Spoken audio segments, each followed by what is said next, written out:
மத்தேயு சுவிசேஷம் 12:34. விரியன் பாம்பு குட்டிகளே, நீங்கள் பொல்லாதவர்களாயிருக்க நலமானவர்களை எப்படி பேசுவீர்கள்? எல்லாரும் சத்தம் வாசிப்போம். இருதயத்தின் நிறைவினால் வாய் என்ன செய்யும்?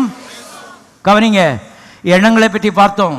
எண்ணங்கள் ஆவியோடு இணைக்கப்பட்டிருக்கிறது. மனது ஆவியோடு இணைக்கப்பட்டிருக்கிறது. ஆகவே வலிமையானவைகள் என்ன யோசிக்கிறீங்களோ அது அவங்களுடைய எதிர்காலம். நல்ல எதிர்காலத்தை நீங்களே திட்டமிட்டு கொள்ளலாம்.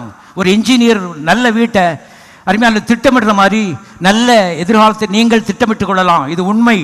பல ஆண்டுகளுக்கு முன்பாக நான் கொஞ்சம் திட்டமிட்டேன், தீர்மானம் பண்ணேன், கொஞ்சம் மாறினேன். இன்றைக்கு அவையில் என்ன செய்யிருக்கிறது? கொஞ்சம் மெய்ப்பொருளாக என்ன செய்யிருக்கிறது? மாறி இருக்கிறது. அதே போல வாய் அருமையான இருதயத்தின் நிறைவினால் வாய் என்ன செய்கிறது? பேசுகிறது. இருதயம்னா என்ன? வாசிக்கலாம்.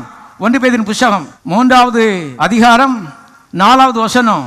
அழியாத அலங்கரிப்பாய் இருக்கிற சாந்தமும் அமைதியிலும் உள்ள, சத்தமாசிங்க, ஆவியாகிய இருதயம். இருதயம்னா என்ன தெரியுமா? மனித ஆவி. ஆகவே இருதயத்தின் நிறைவினால் வாய் பேசுன்னு இயேசுனார் சொல்றாரு. விளங்குற மாதிரி சொல்றேன். ஆவியின் நிறைவினாலே வாய் என்ன செய்யும்? பேசும்.